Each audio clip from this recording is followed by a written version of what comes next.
Okay, thank you so much, Samuk, for the wonderful introduction. And actually, this is the very first Toastmasters meet that I am attending or being a part of, because I've heard previously a lot about Toastmasters. Have always wanted to be a part of one since I have got into public speaking, but never really got the chance to put myself to commit to any Toastmasters and every week get onto these kind of sessions, because I generally have a very intense work schedule. The kind of job profile I'm in entails a lot of travel, plus I run an NGO. So if I could just start with giving a brief background about myself, and then we can probably transcend into speaking more about the importance of building your personal brand and how I went about with building my personal brand. And then in the end, of course, last 5 to 7 minutes, happy to take on a Q&A session. I'll try and keep the tone of the conversation very casual, because I know the platform of Toastmasters is all about public speaking and how you put yourself out there. But I feel this is more of a value add kind of a session where what I have to share and what questions I have to answer that come from you people is more important than how I speak, because I think you guys have already been doing that for the past 1 hour. And as much as I do a lot of public speaking, I am not a great public speaker myself. In fact, in school, I had a huge amount of stage fear. Every time I had to go up on stage to for an elocution or for a debate, I used to develop cold feet. And of course, I wasn't a part of any Toastmasters then, and it took me a lot of time to actually get over this fear. In fact, when I got selected for my first TED Talk, I think I need an extra effort to work on myself, not only on getting used to the script, but how I'm going to go up on stage. And I think that was the first experience where I realized that public speaking is so important and is not something you can groom yourself overnight, because that is exactly what I was trying to do there. Because I honestly felt it was all about putting my stage fear aside and learning a script and getting on stage, but it's so much more about the kind of eye contact you make with the audience, your gestures, your body language, how you position yourself. And that's when I really felt the need of grooming myself in all these aspects, which is why I'm really proud of all the people present on this call who are already doing their bit of bettering their communication style. So kudos to you guys. A little background about me. By qualification, I am a chartered accountant, but by passion, I'm a sports enthusiast. So at the age of 13, I started with the sport of rifle shooting. And then there was no looking back. In the first 2 years, I shot my first debut international at Germany. And after that, I had a 7-year stint with the Indian rifle shooting team. But then after 7 years, I wanted to focus on completing my chartered accountancy, because I don't know how many of you are aware about the structure of the CA course, but before your CA final, you have to do a 3-year articleship period, which is a full-time apprenticeship under a CA or in a CA firm. And that couldn't be done along with my professional commitment with the Indian rifle shooting team, because it involves a lot of travel, international travel specifically. So I would not be in India for a lot of time. So as much as I was passionate about shooting, I knew I did not want to continue my passion at the cost of any of my academic goals, because I was very strong in academics. I was a topper in 12th grade. So I took a 3-year break, finished my chartered accountancy, made a comeback to shooting in 2019 with another bronze medal at the nationals. And now I'm just working in consulting, trying to find a balance between my professional life as a CA and my passion as a sports person. And by this side, of course, I run an NGO by which I teach young children about sports, children from backgrounds where they are not aware about sports or cannot afford to pursue sport. I try and support these kind of children. I do a lot of public speaking, have delivered 3 TED Talks, spoken at a lot of other events, actively engage, especially with college students through LinkedIn and other means to try and mentor them and make sure that any experiences or insights I have to share with them are really useful to them, because I knew I did not have a mentor when I started off early in my career, and I've made a lot of mistakes. I have learned from my failures, but I have not given up. So try and do my bit of giving back to as many students as I can, which is also what I'm trying to do here, share my experiences, my journey of building my personal brand.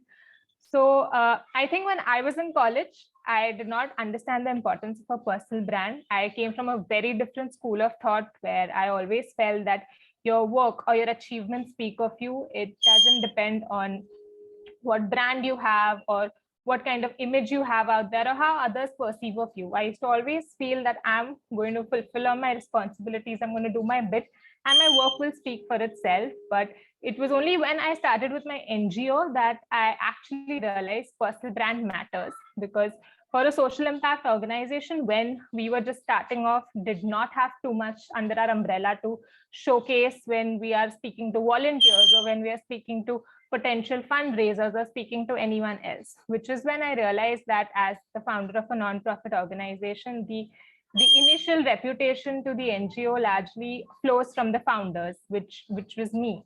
So I realized that I'll have to really put myself out there in the public domain, speak about the credibility I bring in through my achievements as a rifle shooter, through my passion of giving back to the sports community by introducing more children to the world of sport. And that's how I started building on my personal brand.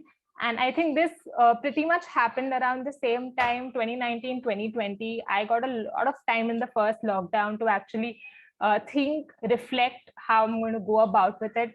Didn't have the greatest guidance, had to figure things out on my own. And I think one thing that I realized then is you cannot copy anyone else. That's not an option, because that is what I felt like doing initially. I used to look at other people who were great personalities, great entrepreneurs, great sports persons, and I used to always feel like I'll be like that. But I think when you have to build a personal brand, you have to find your own USP. What is that one thing that makes you unique?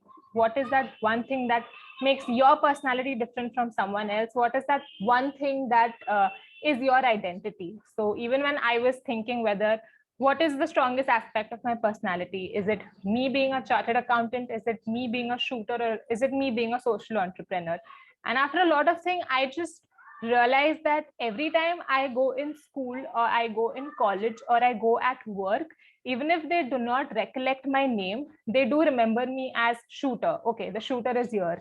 Hi Shooter, how are you doing? And I just realized that shooting has very unknowingly been the most significant part of my personality. And I just realized that this is my USP. This is what makes me different from the others. So this is what defines me. So I knew this was the heaviest aspect of my personality, and I knew I was going to build the rest of my personal brand on it. So of course, building a personal brand nowadays, especially with the entire social media trend growing up, it's really, really important to put yourself in the public eye, to post actively on your social media handles. And we have a lot of options before us. There is an Instagram, there's a Facebook, there's a LinkedIn, but I just knew that I am not the kind of person who will be very happy being on an Instagram or be very happy being on a Facebook, because it's all about clicking pretty pictures, putting up pretty reels out there, which again is not who I am. So I had an option of trying to be someone who I'm not, or continuing to be someone I am, sticking to who I am, being true to myself, being true to the kind of identity I hold, and trying to build onto it. So I took a very bold move, and I felt that more than Instagram or Facebook, probably LinkedIn is a platform I resonate more with. Though LinkedIn is less about fancy pictures and videos and more about the content that you put out there, which is a very risky game, because you have to keep creating meaningful content. Your words have to be strong, your words have to be relatable, because it's much easier for anyone to relate with a picture or a video, but it's much more tough to get someone to hooked onto a 50-word or a 60-word post. So I knew it's much more challenging, but I would have to make my content relatable, and at the same time make sure that it resonates with the kind of person I am. I don't want to post about something I have zero interest in. So I literally took a leap of faith, started posting a lot of content on LinkedIn around the work I do in the social impact space, my journey as a rifle shooter, how I have struggled of finding the balance between CA and rifle shooting, and a lot of things which I felt a lot of students out there would connect with, because we've all been there when we were studying. We've also heard that, pay attention to your studies, give up on your hobbies. There's always time for that. Don't try and be too brave with your career. Stick to the very traditional career path. We've all heard this at some point or the other. And I know I've had to face those same questions when I was in the early stages of my career. So started actively speaking about those. And with more and more people relating to what I was putting out there, my personal brand started shaping like gradually, and I realized that, okay, fine, this is the kind of person that I'm getting portrayed. This is the kind of person or personality that people are relating with. And I think within a period of 12 months, I went from some 500, 600 followers on LinkedIn to almost 25,000 followers on LinkedIn. That traction very unknowingly spilled onto my Instagram and Facebook also. A lot of colleges started inviting me to come and speak at events. So it wasn't really planned, but taking little baby steps, that's how I went around with building my personal brand. So if I would suggest that anyone right here also wants to start building with their personal brand, number one, do not try and copy anyone else. It's not going to help, because no two people are the same. Even all the people sitting in this room right now, everyone's different from the other. So try and really self-reflect. Try and understand what makes you unique to who you are, and you will identify that. It takes time. Although I had the answer in front of me always, like I knew that me being a woman who uses a gun or represents India by firing bullets is my biggest differentiator, but I couldn't see it for the longest time. I always felt probably CA something because I have two letters CA before my name, or I'm the founder of a social impact organization. So that matters more. So it took me the longest time also to identify, out of all the facets in my personality, what makes me who I am, or what is unique to me. So likewise, invest a lot of time in identifying what is personal to you. And number two, start building yourself as if you're building an entity. Have a plan of action. You can't just think about, okay, I'm going to work on my branding and then not have a structured plan or a structured approach to it. For example, when I started off on LinkedIn, I started maintaining a journal. I knew the kind of content I want to put out, at what is the frequency of the posts that are going to be if I'm going to speak at any public domain. For example, when I got my first TED talk, out of all the options that I had to speak about, I specifically chose the topic of sport for sustainability, because I knew that this is what I want to speak about. This is a very niche concept that I work in, because very often you even come across people who are using words like sport and sustainability in the same sentence. So I knew this is unique to me and the kind of work I do. So this is what I'm going to put out there when I speak. Even when I go at any event and I speak, everything is structured around, whether it resonates with the kind of brand I'm trying to put out there, or with what people identify me as. So make sure you have a plan of action. Again, when you're trying to build a personal brand, do not compromise. Do not take whatever comes your way, because a lot of opportunities also come my way where I'm like, okay, fine, if I go and speak on XYZ, for example, a lot of college students approach me like, ma'am, can you come and speak about economics or accounts? You've studied in school or college. Of course, I've studied it in school and college, and I can speak about it impromptu the way I'm speaking right now. But that's not what I resonate with, or that doesn't align well with my personal brand. So make sure every action you do aligns with the kind of brand you're trying to build. Now, a lot of people even wonder, we are not doing anything great in our career. What's the point of building a personal brand? Trust me, even I used to always feel that there is no need at this stage of my career to build a brand. Should I really be doing it? What are the advantages? What are the disadvantages? But trust me, I cannot name any disadvantages, but I can at least tell you a dozen advantages right now. When you actually try speaking about your personal brand, or put yourself out there as a brand, it opens a lot of opportunities for you. For example, if you have your own organization, a lot of people start identifying you as someone working in that particular niche, or someone working in that particular domain who they want to connect with or who they want to collaborate with. So a lot of potential collaborations open up for you, a lot of potential partnerships open up for you. If you're, for example, just a student, a lot of other students want to connect with you.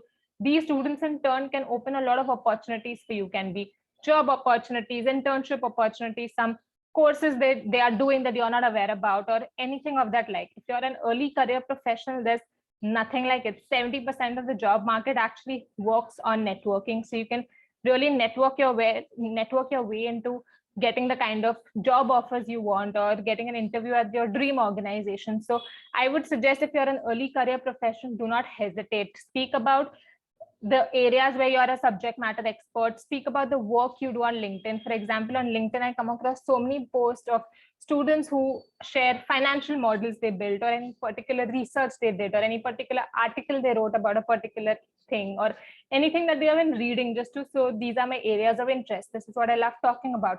And then a lot of other like-minded students connect with them. They build their own forums. They connect over the weekends, just how you guys have connected for Toastmasters. So a lot of opportunities open up that do not exist if you do not put yourself out in the public domain, or you do not put yourself out in the public eye. So it's really, really important. And if you are really someone who's dreaming big or is looking at achieving great things, I don't think so you'll come across a single personality today, be it an entrepreneur, be it an actor or actress, be it a social activist or worker, who doesn't have digital visibility. Everyone has digital visibility. Everyone is making sure they have their digital space, they have their social media accounts running. If they are not running it themselves, they have agencies who are doing it for them. So staying ahead in this game is really, really important now. And secondly, even on a personal level, making sure that you have your own identity, or even if you go to any event, there are 2 or 3 things that you can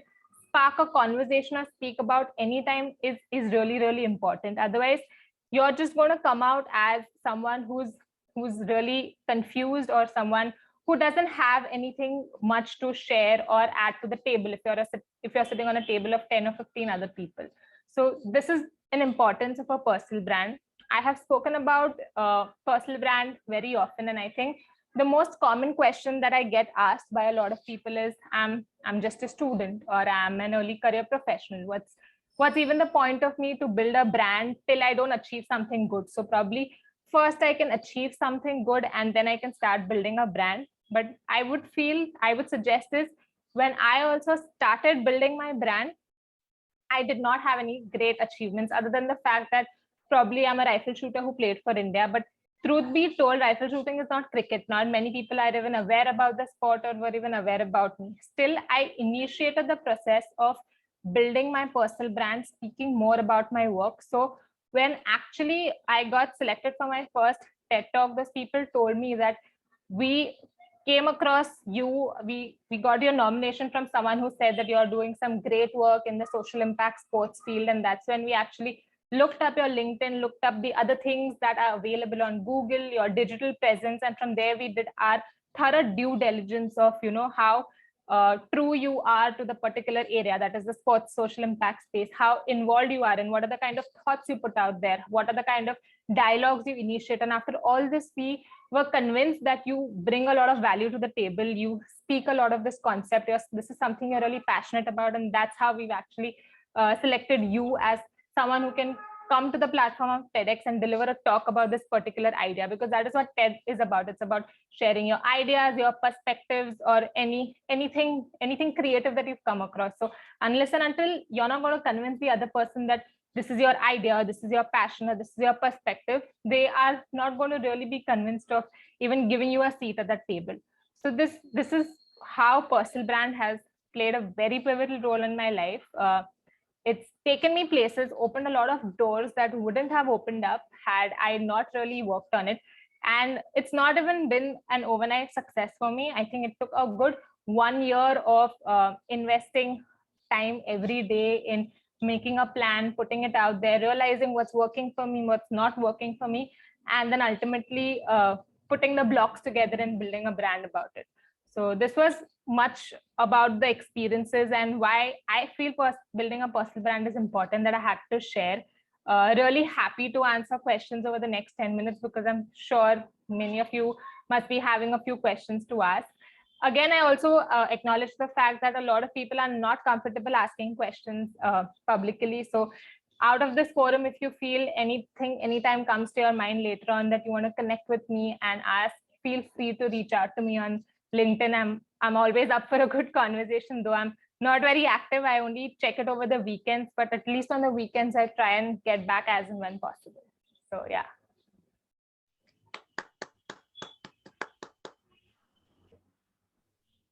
Thank you, Priyal. So we are open to the Q&A. Yes, Vaibhavi, raise your hand. Yeah. Good evening, Priyal. It was really inspirational.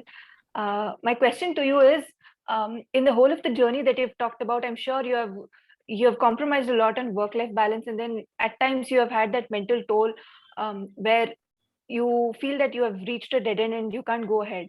So yeah, there'll be professionals who will help you, like psychiatrists or so, but when you hit the bed, when you go to sleep, how do you manage to sleep peacefully, although hundreds of things will be bubbling up in your head? If you could throw some light on this.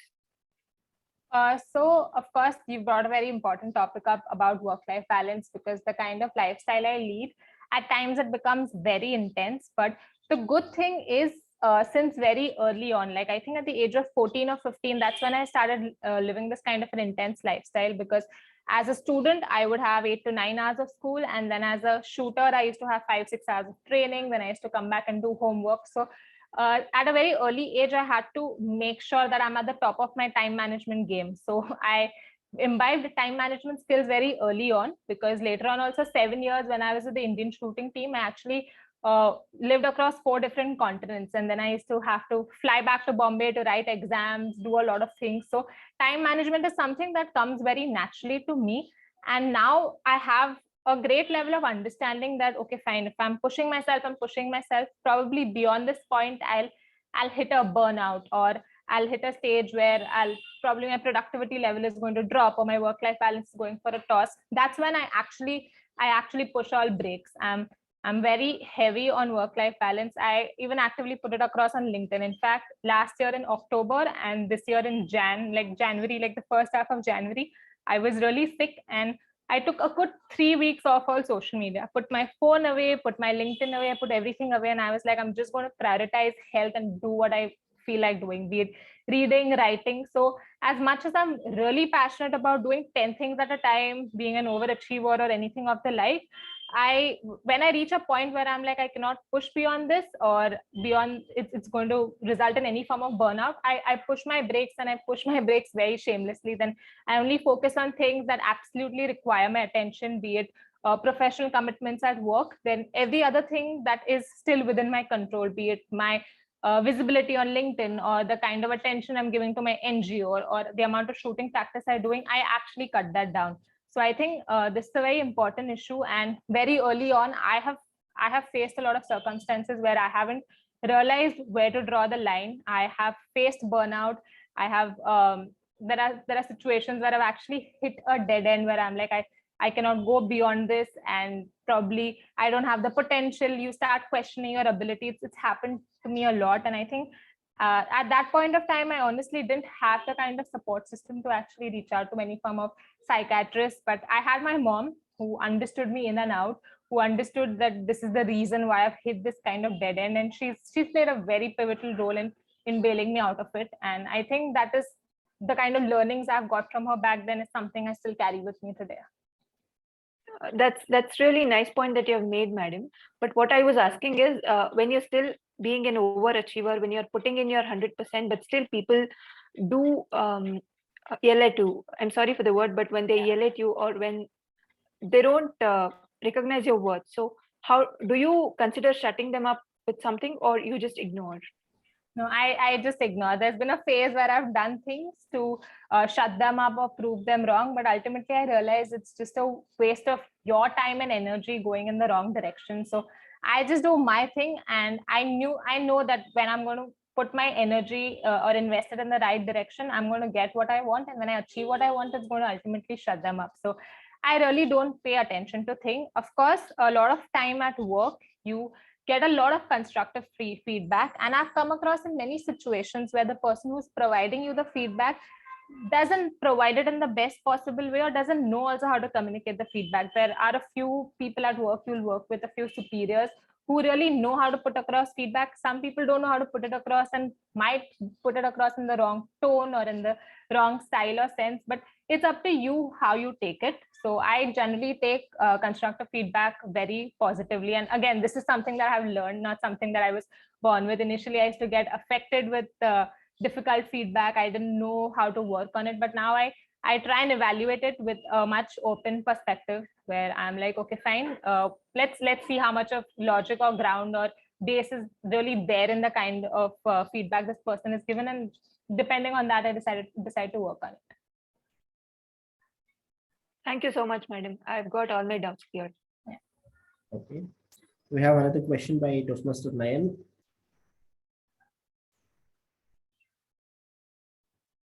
You're on mute, Nayan.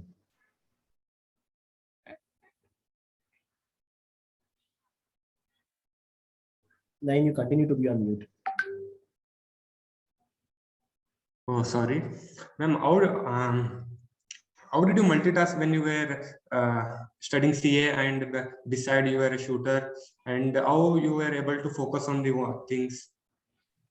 So I think this is a question that I get asked very often, and truth be told, no matter how much of a talented or how much of a potential you have, you cannot have two very different goals as a number one goal. And for me, I balanced my conflicting passion for academics and sports for a very long time. But when it actually came to pursuing a course like CA and representing for India parallelly, these were two very different goals.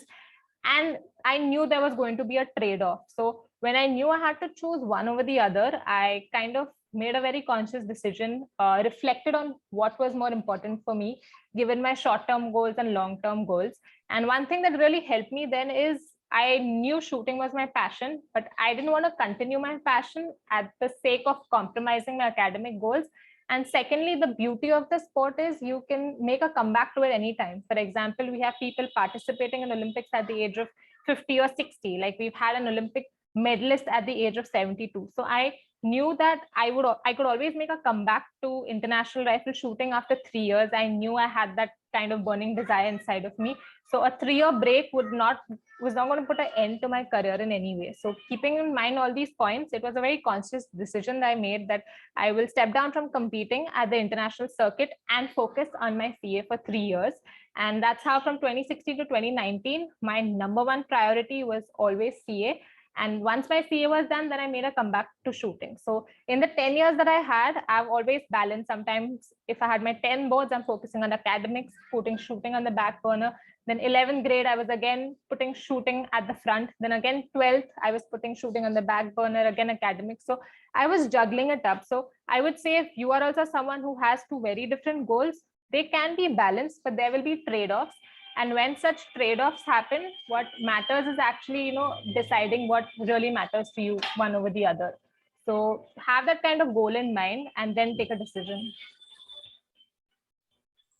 Thank you, ma'am. Thank you, Nayan. We have another question by Purnima ma'am. Hi. As a girl, it would not be very easy for you to, do all this shooting, CA. So what I would like you to suggest us or give us your ideas as a girl, because we are 3 to 4 people here, how to go about it in life. Of course, it's not been easy, and I also come from a very middle class family, and for them, when I told at the age of 13 I want to do a sport like rifle shooting, more than the support, the kind of feedback that I got is, seriously, you're going to learn how to fire a gun, and it's a 6.5 kg gun. If you're going to train with it for 5-6 hours a day, you're going to develop a body like a man. Your shoulders are going to become huge, and who will marry you? And you're going to train in the sun, so your complexion is going to go dark, and why do you want to do that? And it was not just me, even my parents got that kind of feedback that you're spoiling her future. She's so good in studies, let her focus on her studies. Why are you distracting her, that to a sport like shooting? And moreover, shooting is also a very expensive sport. So then the entire question came in that for someone hailing from a middle class family, how are you even going to sponsor the sport? But I think my parents just put a lot of faith in me, which I now, when I look back, feel it must have taken a great deal of courage for them. They let me do what I am. Like I said, I had got a lot of criticism also then. Ki, how will you do this? How will you do that? But I knew what I wanted to do, and I kept going with it. Even much later, after a lot of achievements, also still today, I get to hear things like, no, you just got lucky, everything worked out for you. This doesn't happen for everyone. What if this wouldn't have worked out for you? What if this wouldn't have worked out for you?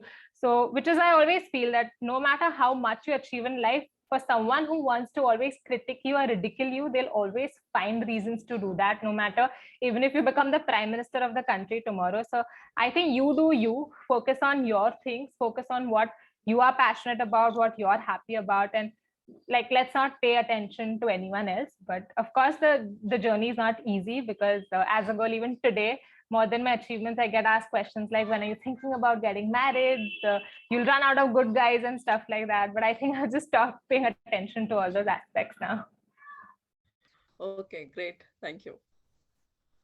Thank you, ma'am. So I have one more question from actually. So, Priyal, are you not afraid that anytime you will grow old, not in the age perspective, not in the age perspective, grow old in terms of your skills, maybe? Because I'm afraid that someday I'll be outdated. So how do I overcome that, probably, as a personal, from the personal brand perspective? So of course, there is a lot of fear. From a brand perspective, I always feel that what if one fine day the kind of brand that I'm trying to build, or the kind of things that I talk about, suddenly is not relatable, or doesn't make sense, or the kind of skills I have are not completable anymore, or a lot of people have those kind of skills already. So not only from a personal brand perspective, even on the job, I have a lot of fears like that. But I think that is, I have stopped looking at it as a fear, and I have started looking at it more as a motivational factor to always make sure I'm on my toes, always looking around, evaluating, seeing how things are changing, because change is inevitable. It's the only constant thing. Every day things are changing. For example, when I started off on LinkedIn as a platform, it was all about putting out beautiful posts there. Now there is LinkedIn Live, you have LinkedIn Audio, you have so many amazing things. So you have to adapt to the change as it comes. So of course, I totally relate to your failure, but I have started looking at it more as something to keep me motivated, or to make sure I'm always on my toes, to keep learning and growing new things.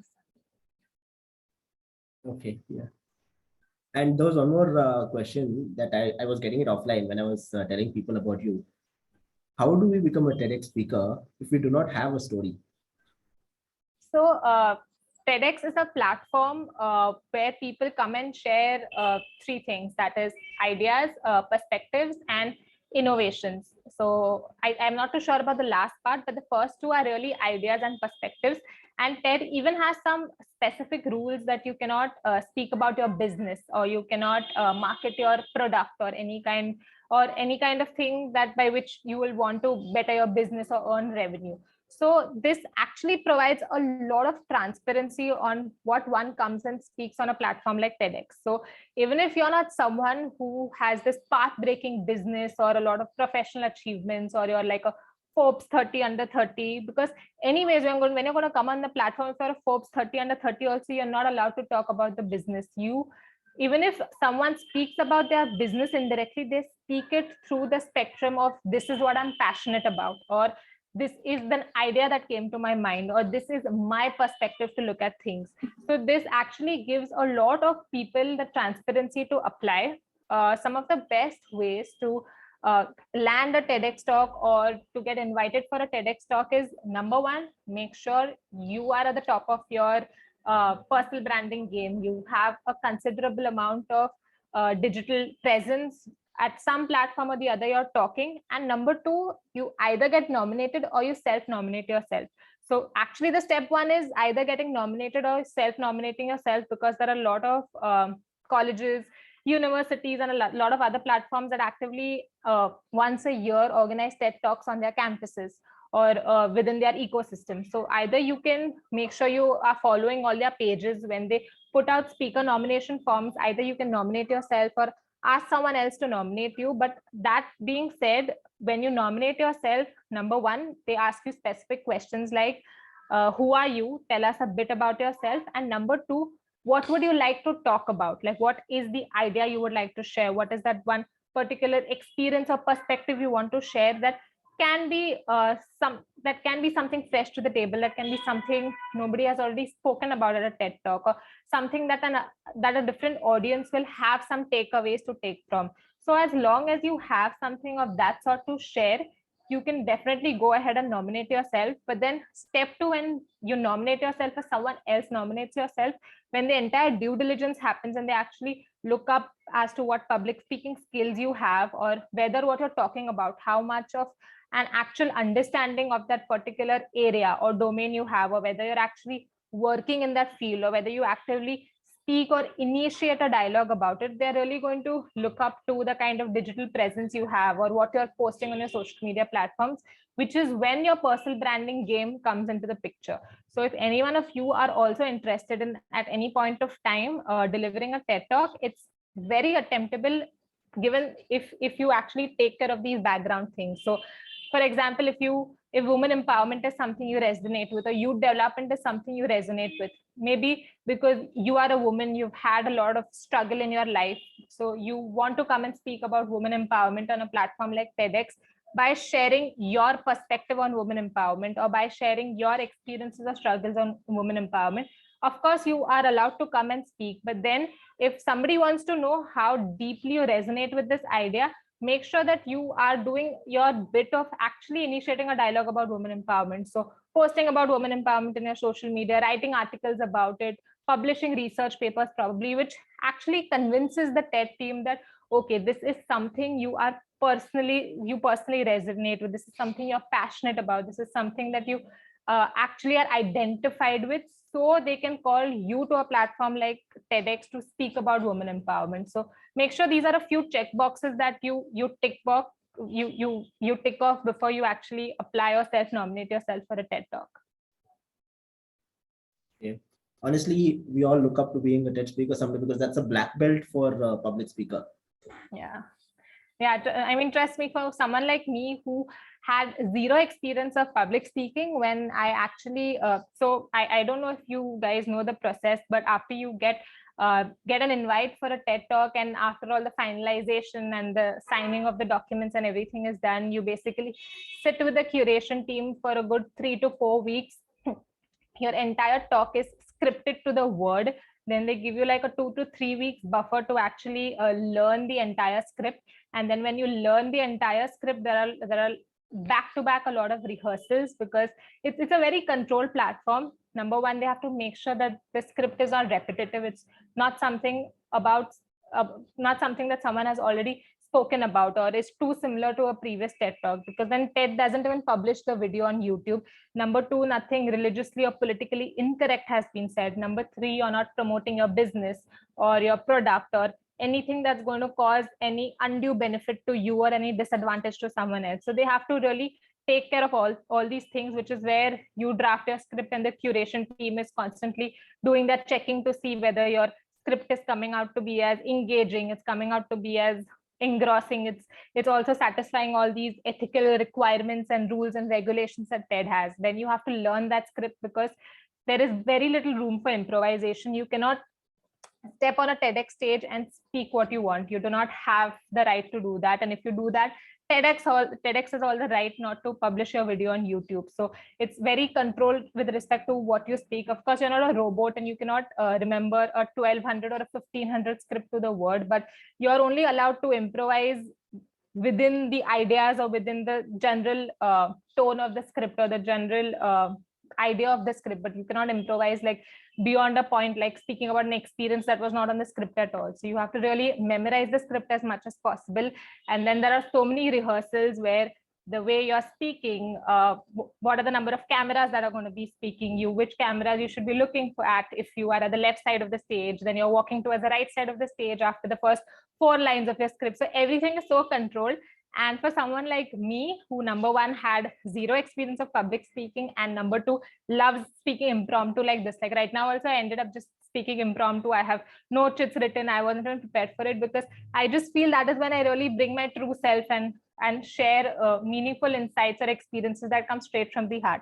So for someone like that, actually rehearsing an entire script and actually making sure every little thing I do on the stage is planned or is controlled, it was a very tough experience for me, but yeah, got through it in the end. Okay, we have one more question from Yaska. Okay. Yaska? Yes. So my question is this, like I have been working from last 7 years in various fields. When you said, promote your brand, I'm still trying myself to find what is Yaska good at. So what is your advice on how do I find what is that Yaska is good at? Like what is it we are good at? So I think this is a dead end that I had also reached, because I have three very different things to talk about, that is CA, sports, and social impact. And when I couldn't understand which one is heavier than the other, I actually put myself in the shoes of my friends. What do they identify me as?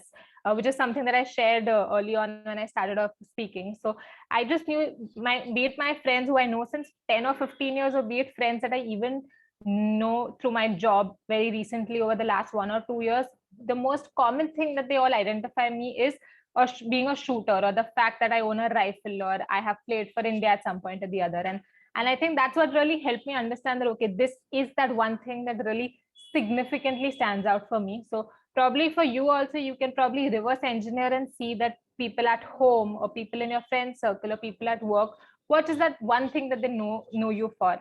It can be for your passion, it can be for your qualification, or any particular skill that you're good at. Like, I have a friend who is an absolute overachiever, has done engineering, has done a lot of other great things, but most of his friends know him as the guy who plays amazing guitar, because he always plays some great guitar at the party. So on all his social media platforms, he's all about recording small videos about him playing guitar, or teaching kids, or sharing some new song that he's learned to play, or writing about why guitar keeps him sane, or why his passion for guitar is now like such an integral part of his life. So that way, I find that one thing that people really identify or immediately come across in your personality, and maybe that will help you in some way. Thanks. Thanks, Yaska. Any more questions that we have?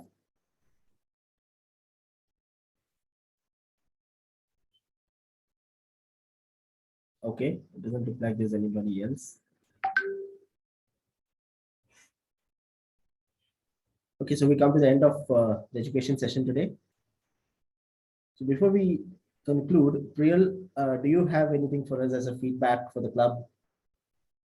No, I think this was my first Toastmaster session, and I joined pretty late, around 6:45, but I think the entire flow of the session was really nice, actually keeping a tab of the number of minutes someone speaks for, or the number of filler words someone uses, which I think is very important, because something I struggle with very later on in my life while giving presentations before a client at work, or speaking at any public forum. So I just feel that proactively already working on these aspects, other than someone like me who was on absolute fire and started working on it, I think that's a great thing that all of you are doing. And also the fact that you're committing to do this every weekend really shows how dedicated you are to improving your communication skills. So really kudos to everyone present on this call right now.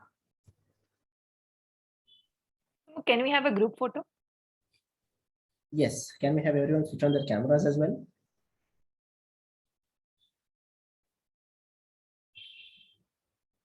And wait for another few seconds.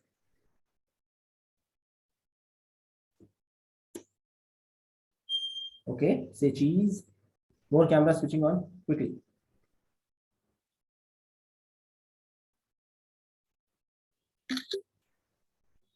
Okay.